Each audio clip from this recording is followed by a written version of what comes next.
kuntu nahaitukum an ziyaratil qubur fazuruha litudzakkirakum ziyaratuha khaira. Dulu saya larang kalian ziarah kubur. Nah, tapi sekarang silakan ziarah ke kuburan itu. Mudah-mudahan dengan mengunjunginya atau dengan ziarah ke kuburan itu mengingatkan kalian akan kebaikan-kebaikan. Ngambil pelajaran. Ya Allah, ini sekarang dia yang dikubur, besok kita yang ada di bawah sini. Ya Allah, sekarang kita masih di atas, besok kita yang di bawah. Kita yang dipendem. Secantik dan seganteng apapun, kalau sudah masuk liang lahat, selesai udah. Sekaya dan sehebat apapun, selesai. Ya. Kan ketika dikubur itu, ketika dipendem, dimasukin ke liang lahat, kawan kita yang katanya sayang, cinta sama kita, nggak mau dia ikut masuk ke dalam. Pasangan kita yang mengatakan, aku tidak sanggup ditinggal olehmu, wahai suamiku. Aku ingin ikut saja. Kalau kita bilang, ya udah Bu, ikut aja masuk ke dalam nih, kita gedein lubangnya. Nggak mau juga dia ya. Biar kata cinta saya mau sama kita, begitu mati selesai semuanya. Yang menemani kita hanya amal. Maka ketika kita ziarah kubur, kita ambil ibroh dari sana, ambil pelajaran, maka itu adalah sesuatu yang baik dan bagus. Boleh, nggak masalah. Kenapa dulu dilarang? Di antaranya, kata Syekh Muhammad Amin Asy-Syanqiti dalam kitab Adwaul Bayan, karena dulu masyarakat jahiliyah itu kalau mereka ziarah kubur, seringnya begitu, bangga-banggain leluhur mereka. Maka dilarang. Jadi kalau sekarang ziarah kubur yang bangga-banggain juga sama dilarang, itu nggak boleh. Atau ada riwayat lain mengatakan, kenapa dulu dilarang? Karena larangan itu khusus untuk perempuan. Jadi perempuan itu, wanita itu kalau ziarah kubur meratap. Gitu. Padahal ratapan niyahah itu menyiksa si mayit yang ada dalam kubur. Nangis boleh, masa sih apa namanya orang yang kita cintai meninggal nggak nangis, kan nggak mungkin. Menangis boleh, tapi meratap sampai meraung-raung, apalagi sampai menyalahkan takdir. Kenapa kamu meninggalkan aku, Pak? Kenapa Allah tega banget mengambil engkau? Dan seterusnya. Itu udah bahaya. Itu nggak boleh. Itu menyiksa si mayit dalam kubur. Nah, kalau tanpa niyah maka boleh. Silakan ziarah kubur. Cuma hati-hati, jangan sampai kita ziarah kubur. Ada sebagian orang ziarah kubur, bukannya doain ahli kubur malah minta. Kong, nih cucunya besok mau nikah, Kong, doainnya Kong supaya lancar pernikahannya. Kong, nih cucumu Kong mau kuliah, doain ya supaya dia lulus kuliahnya. Mbah, ini cucumu nih besok mau ujian, doain supaya lancar ujiannya. Mbah, ini cucumu nih mau ikut tes CPNS, doain ya supaya gampang tesnya. Itu salah, itu keliru. Ya. Kita datang ke kuburan bukan minta doa sama mereka, tapi doain mereka. Ya, riwayat dari Aisyah ini ya. Apa yang dibaca mestinya kalau kita masuk ke pekuburan? Yang pertama, Assalamualaikum ahlad diyar. Ucapkan salam. Ya, salam sejahtera, keselamatan, kesejahteraan untuk kalian ahlad diyar, penduduk kampung. Jadi area pemakaman itu disebut dengan kampung. Minal mu'minina wal muslimin. Dari kalangan orang-orang beriman dan orang-orang muslim. Karena boleh jadi yang dimakamkan di sana ada yang tidak beriman. Nah, itu nggak usah kita ucapin salam. Wa inna insyaallahu bikum lahiqun. Atau lalahiqun di sini ya. Sesungguhnya kami insya Allah akan nyusul kalian. Nyusul ya. Masya Allah. Antum lana faratun wa nahnu lakum taba'un. Kalian apa? Pendahulu kami. Jadi farat itu artinya yang duluan. Sebetulnya dulu kan di masyarakat Arab itu kalau ada sumber mata air itu mereka bukannya berebut sih ya. Siapa yang duluan dapat ya, siapa yang duluan datang ya dia duluan mengambil gitu. Jadi kalau orang datang duluan ke sumur atau ke mata air, maka dia diantri di depan, diambil air, nah itu disebut dengan farat. Yang duluan ngambil air itu aslinya. Jadi antum lana faratun wa nahnu lakum taba'un. Kalian yang ada di kuburan ini adalah pendahulu kami. Jadi kalian dulu masuk ke sini, kami nanti ngikut juga masuk ke sini gitu. Meskipun tidak harus di kubur itu dimakamkannya, tapi maksudnya di kuburannya ya. Enggak kok Ustaz, saya nggak nyusul, saya nggak kuburin di sini, saya kuburin di sana. Yang mahal-mahal itulah. Ini apaan pekuburan murah ini? Misalnya ya. Sama juga, maksudnya sama-sama masuk ke alam barzakh atau ke kubur. Baik di kuburnya di tanah kusir, di tanah sengketa, atau di tanah apa, sama aja. Pokoknya selama dia dikubur di tanah, kita tetap namanya tabaun, pengikut mereka. As'alullaha lana wa lakumul afiyah. Aku berdoa, memohon kepada Allah untuk kalian dan untuk kami juga, yaitu keselamatan. Kalau di dunia, selamat dari fitnah dunia. Kalau sudah masuk kubur, selamat dari siksa kubur. Gitu. Itu yang kita baca. Bukan datang ke kuburan malah minta didoain sama yang sudah meninggal. Itu nggak boleh. Yang berikutnya apa? Jangan duduk di atas kuburan. Kata Rasulullah, sungguh duduk di atas bara api, terbakar itu pakaian kita, sampai terkena, kemudian kulit kita terbakar, khairun, lebih baik daripada duduk di atas kuburan. Waduh. Kadang-kadang sedih kita, banyak orang ziarah kubur, kadang lupa. Ya, diinjak-injak kuburan yang lain. Kuburan keluarganya, wah dimuliakan, wah dirapiin, bersih segala macam. Begitu ziarah, kuburan yang lain injak-injak. Nah itu hati-hati ya. Kita mesti jaga adabnya. Jangan teriak-teriak, jangan ketawa cekakak-cekikik, apalagi wasiat, jangan ya. Kita datang ke area kuburan, datang kemudian doakan mereka. Baik. Memang ada siksa kubur, Ustaz. Ya, sebagian orang itu menolak adanya siksa kubur dengan alasan pertama, hadisnya hadis ahad. Sementara siksa kubur merupakan perkara-perkara yang gaib, masalah i'tiqad, keyakinan.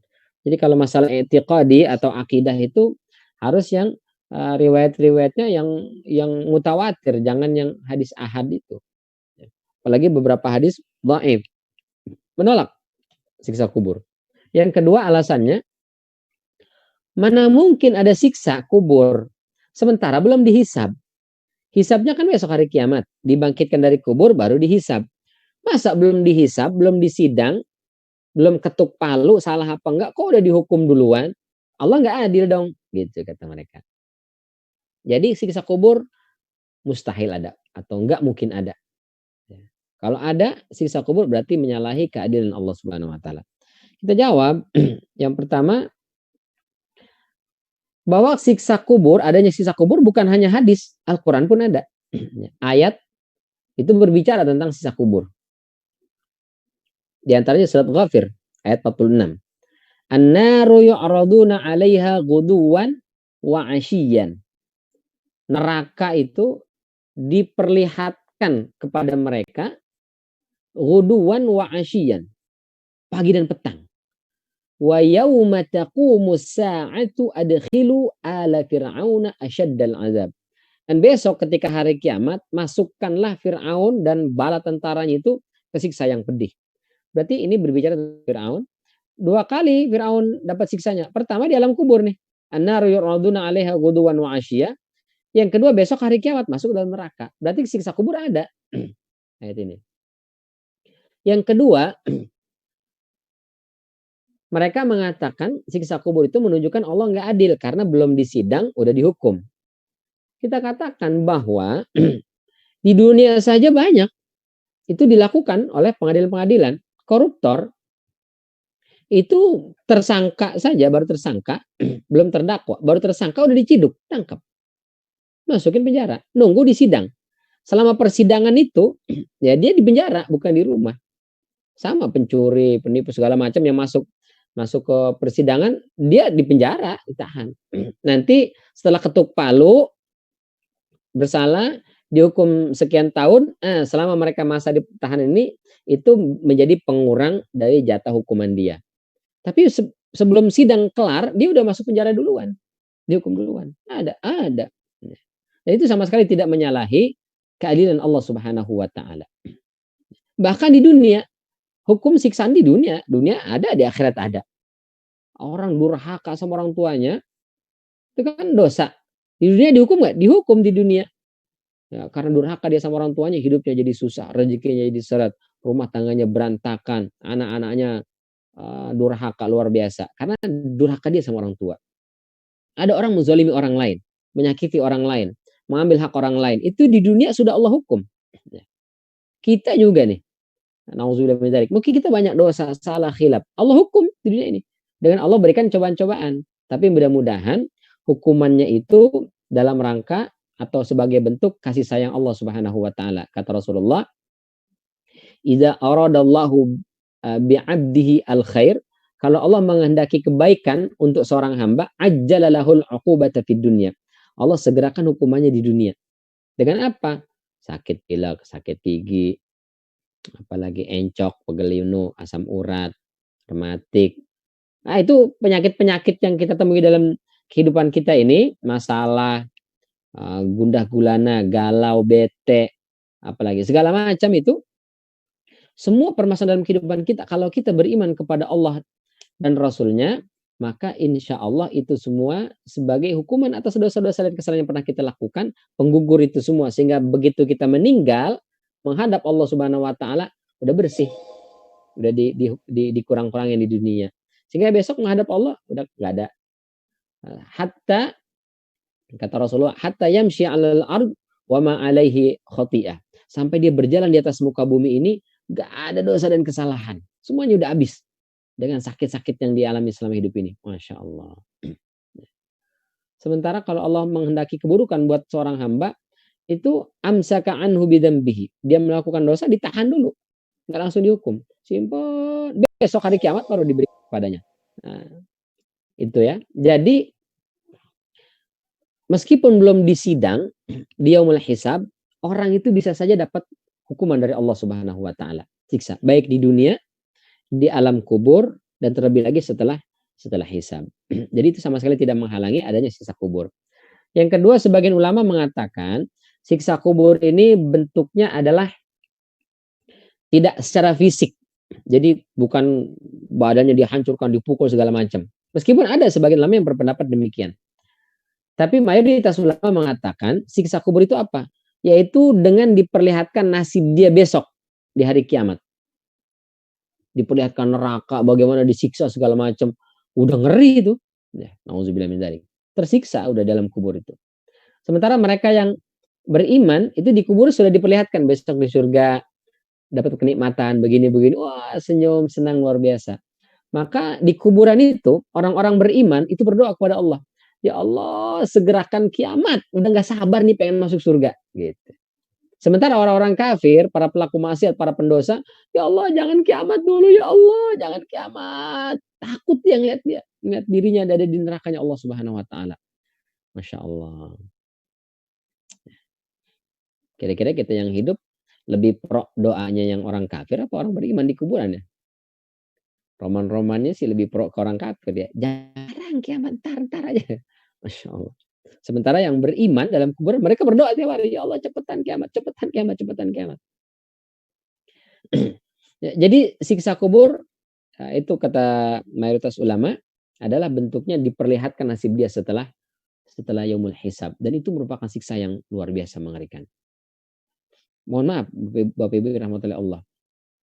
Ada orang sakit, berobat ke dokter. Lalu kata dokter divonis, Bapak, Ibu, berdasarkan penyakit ini tidak bisa diobati, tidak akan sembuh. Ini obat hanya untuk mengurangi rasa sakit, tapi dia tidak bisa mengobati. Dan Bapak Ibu dengan obat ini hanya bisa bertahan 1 tahun aja. Setelah itu meninggal. Dikasih tahu hidupnya cuma setahun, makan gak enak, tidur gak nyenyak, gelisah. Karena dia tahu sebentar lagi umurnya cuma setahun doang. Itu siapa yang ngasih tahu? Dokter, bukan Tuhan ya. Dokter ngasih tahu. Itu aja udah tersiksa dia, padahal masih hidup. Masya Allah. Di neraka, di alam kubur, dia belum masuk neraka, masih di kuburan, tapi sudah dikasih tahu, dikasih lihat siksanya di neraka, nasibnya di neraka, bagaimana dia disiksa, dia habisi di neraka. Itu udah bikin hidupnya udah gak tenang itu yang ada di kuburan itu. Auzubillah min dzalik. Sementara mereka yang beriman kepada Allah Subhanahu wa taala, insya Allah akan diperlihatkan tentang kenikmatan di surga. Makanya Rasul Shallallahu alaihi wasallam mengajarkan kepada kita nih, ya, riwayatkan oleh Ibnu Abbas, doa setiap kali akhir salat, maksudnya adalah akhir tahiyat. Karena Rasulullah Shallallahu alaihi wasallam yata'awwadzu dubura kulli salati min arba'in. Bahwa Rasul itu selalu, jadi kalau ada kata kana menunjukkan kebiasaan. Rasulullah itu selalu berlindung kepada Allah Subhanahu wa taala di dubur setiap salat fardu, maksudnya ya, di tahiyat. Maaf, dubura kulli salat, di akhir setiap sholat maksudnya adalah tahiyat. Jadi setelah tahiyat lalu ditambahkan dengan doa ini. Apa? 4. Yang pertama, Allahumma inni a'udzubika min adzabil qabr. Ya Allah, aku berlindung kepadamu dari azab kubur. Tuh. Kalau nggak ada azab kubur, masa Rasul ngajarin doa ini? Masa Rasul berlindung kepada Allah dari siksa kubur? Allahumma inni a'udzubika min adzabin nar. Yang kedua, ya Allah, aku berlindung kepadamu dari siksa neraka. Yang ketiga, Allahumma inni a'udzubika minal fitani ma zahara minha wa ma batan. Ya Allah, aku berlindung kepadamu dari fitnah-fitnah, baik yang nampak ataupun yang tersembunyi. Dalam riwayat yang lain, fitnatil mahya. Ya. Wal mamat. Fitnah kehidupan dan kematian. Dan yang keempat, Allahumma inni a'udzubika min fitnatil a'waril kadzab. Ya Allah, aku berlindung kepadamu dari fitnah si picek lagi pendusta atau si picek yang pendusta. Siapa maksudnya ini? Fitnati al-masih ad-dajjal. Nah, 4 ini. Jadi Rasul mengajarkan kepada kita doa berlindung dari siksa kubur. Berarti menunjukkan siksa kubur itu ada. Dalam riwayat yang lain dari Abu Sa'id Al-Khudri, apa kata Rasul? Innamal qabru rawdatun min riyadil jannah. Sesungguhnya kuburan itu adalah taman dari taman-tamannya surga Allah Subhanahu wa taala. Atau bisa jadi hufratun min hufarin nar, atau dia bisa menjadi jurang dari jurang-jurangnya neraka. Masya Allah. Jadi kalau beriman, maka di kubur itu sudah mendapatkan kenikmatan. Kalau tidak beriman, di kubur aja udah dapat siksa. Itu kira-kira. Allah, semoga Allah lindungi kita semua dari siksa kubur, insya Allah. Baik. Ayat ketiga. Doanya belum semuanya. Doanya belum beres ketulis. Wah, nanti foto ada aja, ya, deh. Oh iya. Foto aja cekrek. Udah tuh. Lebih cepat. Kalau ditulis takut lama. Foto aja, cekrek foto. Apa di screenshot lah. Kalau ini lagi di zoomnya di handphone, di screenshot aja lah. Nah, simpan. Ada di YouTube kan? Ada di YouTube, di Facebook. Ya, di YouTube aja ada. Ya, ya. Nanti juga selesai surat takasus semua, saya kasih di grup ini artinya, insya Allah aman. Ya. Ayat ketiga, kalla saufa ta'lamun. Kalla ini huruf bermakna. Ya, huruf bermakna. Huruf namanya huruf jazr, peringatan. Kalla. Peringatan. Jangan begitu. Iya. Jadi kalla itu jangan begitu, gitu. Sekali-kali tidak. Enggak boleh. Nah, itu kira-kira kalla. Saufa huruf juga nih, huruf bermakna. Huruf bermakna. Apa artinya? Akan atau kelak. Nah, biasanya saufa ini bukan biasanya. Saufa ini selalu masuk ke kata kerja bentuk sedang akan. Ada saufa, ada sa. Ya. Sata'lamun, saufa ta'lamun, saya'lamun, saufa ya'lamun. Jadi saufa dengan sa. Sebagian ulama mengatakan kalau sa itu akan juga artinya. Saufa juga akan. Bedanya kalau sa, sin saja, itu akannya nggak terlalu lama. Sementara saufa, itu lebih lama. Ya. Kalau misalnya, sata'lamu, kamu akan tahu. Mungkin besok, mungkin lusa. Mungkin ya nggak lama lah. Tapi kalau saufa ta'lamun, kelak kau akan tahu kapan. Mungkin nanti setelah mati. Nah, kira-kira gitu. Lama waktunya. Baik. Ta'lamun berarti ini adalah kata kerja bentuk sedang akan. Pertama, setelah saufa itu pasti masuknya ke kata kerja bentuk sedang akan. Yang kedua, dari mana kita tahu? Karena ada awalan ta. Di depan nih awalan ta. Apa artinya ta? Engkau untuk orang laki-laki lawan bicara, atau bisa bermakna dia. Dia untuk perempuan yang sedang dibicarakan. Orang ketiga. Tapi kalau ada akhiran waw nun, maka ini hanya untuk orang laki-laki dengan jumlah 3 orang atau lebih. Ta'lamun, berarti banyak. Jadi ta awalan dengan waw nun akhiran itu artinya kalian. Kalian. Kalau ya waw nun artinya mereka. Karena ya dia. Bukan lagunya Afgan ya. Dia, mereka. Ya, karena banyak. Sementara ta'lamun, engkau, ya kalian. Ya. Kalian. Saya bicara kepada kamu, kamu, kamu. Ya udah, saya berbicara kepada kalian gitu. Daripada satu-satu itu juga. Jadi ta'lamun, tak waun nun kalian. Kalian. Apa nih akar katanya? Ya udah, awalan tak kita buang, akhiran waun nun kita buang, sisa ain, lam sama mim. Kasih aja baris a semua. Alama. Oh iya. Oh, begitu buka di kamus, Ustadz, ternyata huruf keduanya, huruf lam, itu bunyinya bukan A, tapi I. Gimana bunyinya? Alima. Ya udah, ikut kamus, berarti alima. Gitu. Apa artinya alima? Tahu. Mengetahui. Orang alim, orang yang tahu, orang yang mengetahui. Orang yang berilmu, ya orang yang mengetahui, karena tahu dia berilmu. Ta'lamun, kalian mengetahui. Apa terjemahnya? Sekali-kali jangan begitu.